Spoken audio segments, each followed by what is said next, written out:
நாம இன்னைக்கு இந்த வீடியோல 2 வசனங்கள குறிச்சு பார்க்க போறோம். 2 வசனமும் எனக்கு ரொம்ப யூஸ்ஃபுல்லா இருந்த வசனத்த நான் உங்களுக்கு சொல்லலாம் அப்டின்ட்டு இந்த வீடியோல சொல்றேன். உங்களுக்கும் யூஸ்ஃபுல்லா இருக்கும்னு நான் நம்புறேன். யோவான் 16:7, 8ல வாசிப்போம்.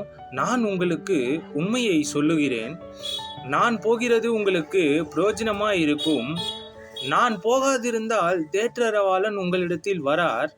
நான் போவேனேயாகில் அவரை உங்களிடத்திற்கு அனுப்புவேன். அவர் வந்து பாவத்தை குறித்தும் நீதியை குறித்தும் நியாய தீர்ப்பை குறித்தும் உலகத்தை கண்டித்து உணர்த்துவார்.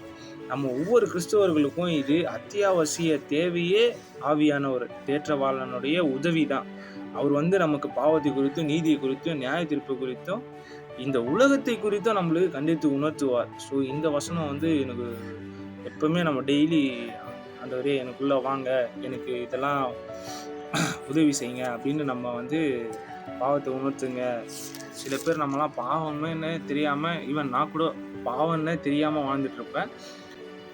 இன்னொரு வசனம் யோவான், அதே யோவான்ல 6:37 இந்த வசனம் அடிக்கடிக்கு நான் சபையில கேட்ட வசனம் இது. இந்த வசனம் வந்து ரொம்ப என்னை இம்பேக்ட் பண்ணி ரொம்ப யூஸ்ஃபுல்லாக நான் விழுந்து போகிற டைம்லலாம், பாவங்களில் கண்கிரி இச்சையிலையோ சோதனையில விழுந்து போகிற டைம்லலாம் இந்த வசனம் நம்மளை தூக்கி எடுக்கிற வசனமாக இருக்கும்.